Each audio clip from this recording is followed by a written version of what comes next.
Welcome back, you guys. My name is Joe Ellis. I'm a wedding and portrait photographer in Dallas, Texas, and today I'm talking about two of my very favorite Olympus lenses, especially when it comes to shooting portraits. It's the 45mm f1.2 Pro and the 75mm Premium f1.8.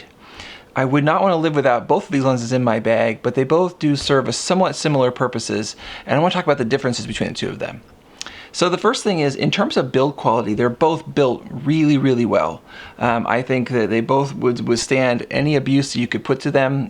They certainly have in my bag, and I shoot hundreds of thousands of photos every year. The main difference in build quality between the two of them is that the 45mm, because it's a pro lens, has the clutch mechanism for manual focus on the lens and is also weather sealed, where the 45 Premium doesn't have those features. Not a huge deal for me, but if it is for you, then certainly that might sway your decision.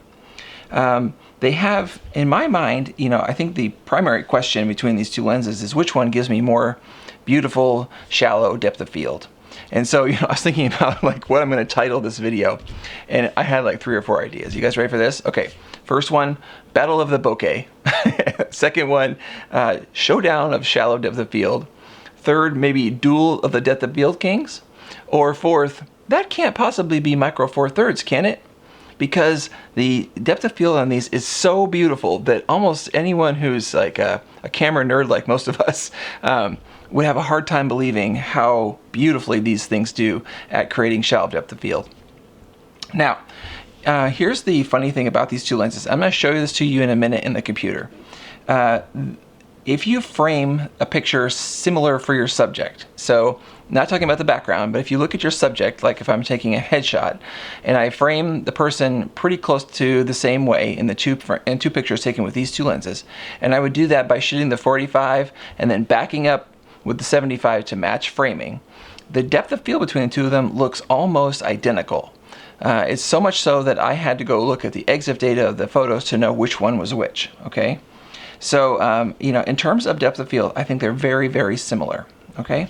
The main differences are, in my mind, that at f1.2, and 45mm, you have an easier time working in more environments where you're inside or you don't have a lot of space to work with the lens.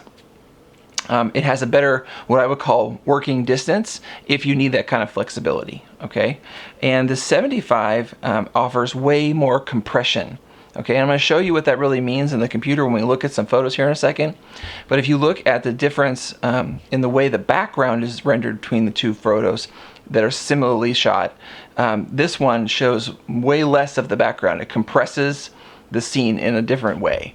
And I think that is probably the primary thing that's going to change in your portraiture if you shot portraits with these two lenses, is that your working distance changes and the way your background is rendered is changed, okay? How much the picture is, or how much of the background is out of focus is actually really similar, unless you come in much closer with the 75, and in which case, you're radically changing the look of your photo because you're cropping in on your person so much more. So I find it way more helpful in terms of a comparison to look at two similar subjects that are framed in a similar way than I would to just simply keep the camera in the same place and change lenses, because one would show so much more of the scene and one would be much tighter. On another note, I really feel like the 75, if you're a wedding and event shooter, is a real get out of jail free card at times, because the shooting envelope, the ability to work in different lighting conditions with this lens is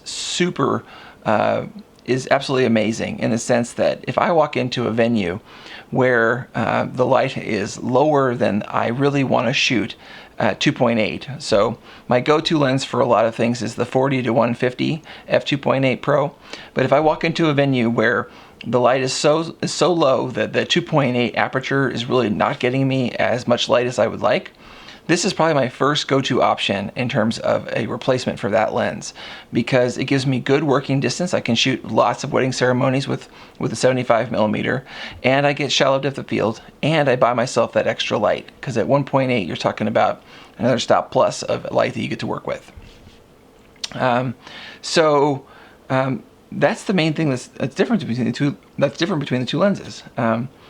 If I had to pick one other thing that I would have to mention to anyone who was looking at these two, The other thing I would say is that the 45 being a newer design probably, and of course being a pro lens, if you look at the autofocus performance between the two lenses, I find over shooting these for a few months is that the 45 will lock on and focus a little more quickly than the 75mm does. I can't test that scientifically, but in terms of my shooting and the way that I work, I've noticed it a little bit. I would in no way say that the 75 is slow or unusable in any way, because it's not. It's actually really quick.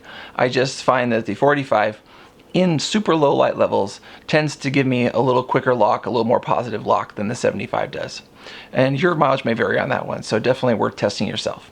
So now what I want to do is I want to jump into the computer, guys. I want to show you just a couple of photos here that really kind of demonstrate the difference and the similarities these two lenses have giving shallow depth of field. Alright you guys, so here we are on the computer. I've got 6 total images, so I have 3 sets of comparisons here between the 45 and the 75. So I've kind of labeled the images here on the bottom just so nobody gets confused, especially me. And all the images on the right will be the 45 and on the left will be the 75. So one of the things I talked about that is the main difference between these two lenses is the compression difference that the 75mm gives versus the 45 if you have similar framing. So in this instance I took 2 photos of my son Nicholas in the same location, and the difference is that I had to move backward with the 75mm lens to get a similar frame. And you can see in the way that downtown is rendered between the 2 frames here that the 75 has a great deal more compression. You feel so much more like you're on top of the background than you do with the 45. And of course this is just due to the difference in focal lengths here, but it is one of the most striking differences between the two lenses if you're out working with them. Because what typically happens is that you are always framing for your subject, if you're shooting portraits especially, and you're letting your background do what it needs to do. Well, if you like more compression, you want that background to feel like it's more present in the image, yet still soft, that 75mm looks amazing. On the flip side, the 45mm here shows more context and gives you more of the background, and it definitely has its own beautiful look. Now if you were to examine the background here and look at the depth of field, I would say overall under close examination that the 45mm has very slightly less depth of field. And I think that mostly has to do with the fact that you're closer to the minimum focusing distance of the 45mm than you are with the 75. But that being said, I really believe that this is the best comparison you can make, similar framing of 2 subjects, because if you were to leave the camera and a subject in the same position and change lenses, the photos are so different because you get a half body shot with the 45 and then you get just a real tight headshot with the 75. That makes very little sense. I don't think that's how photographers would think about using these 2 lenses.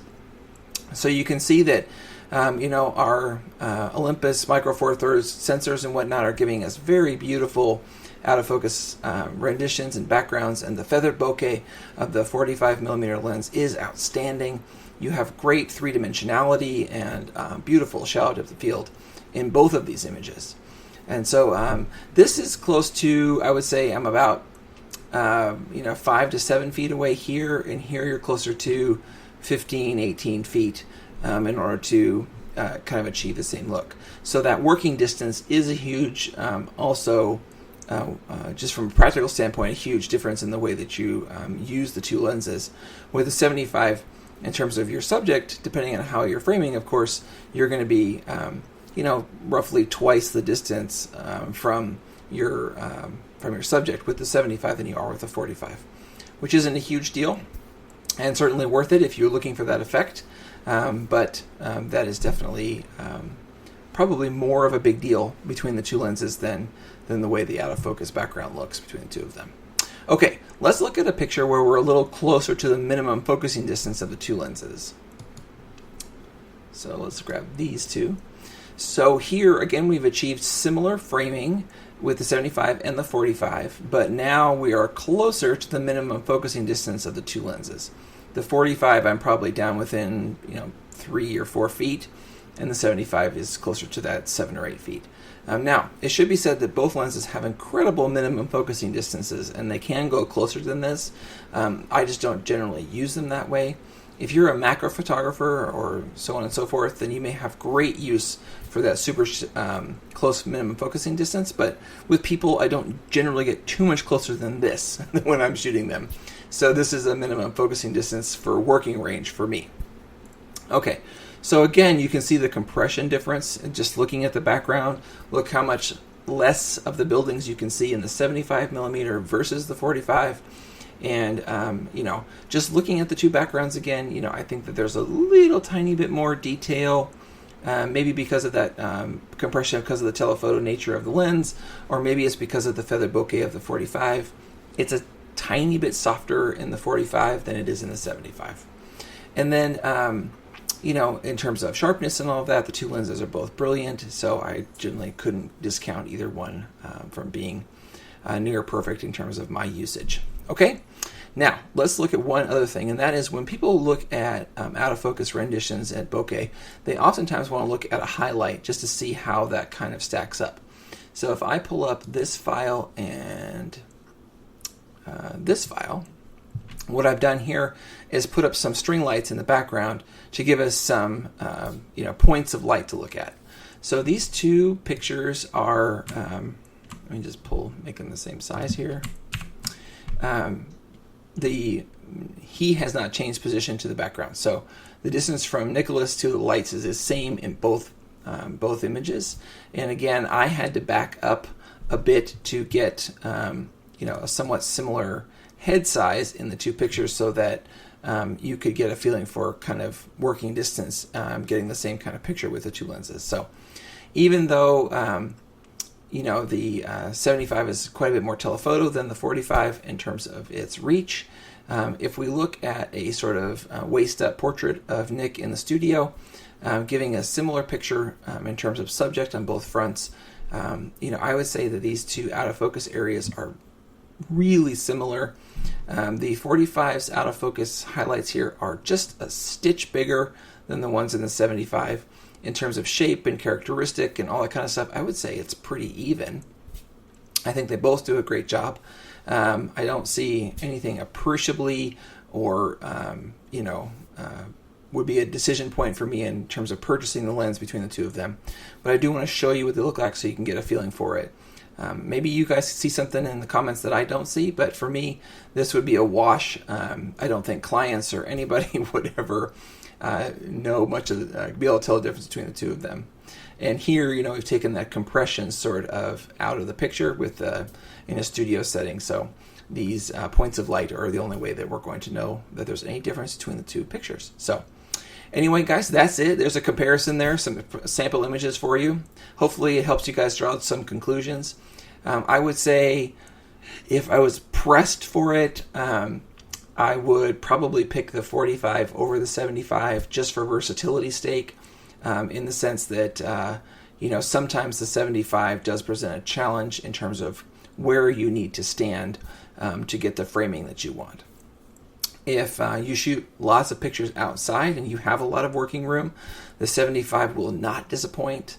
And of course, I always advocate having, all the focal lengths in your bag, because I don't know, I'm crazy like that, I guess. But the 75, definitely a lovely, lovely lens, and I would not hesitate to use it in any scenario. And I certainly believe that it has saved my bacon more than once when I needed to make ultra low light images with a beautiful telephoto. So there you are, guys. Hope you enjoyed it. Let me know what you guys think in the comments, and I'll see you guys in the next one. Don't forget to subscribe, notification, all that kind of good stuff. Talk to you soon. Bye.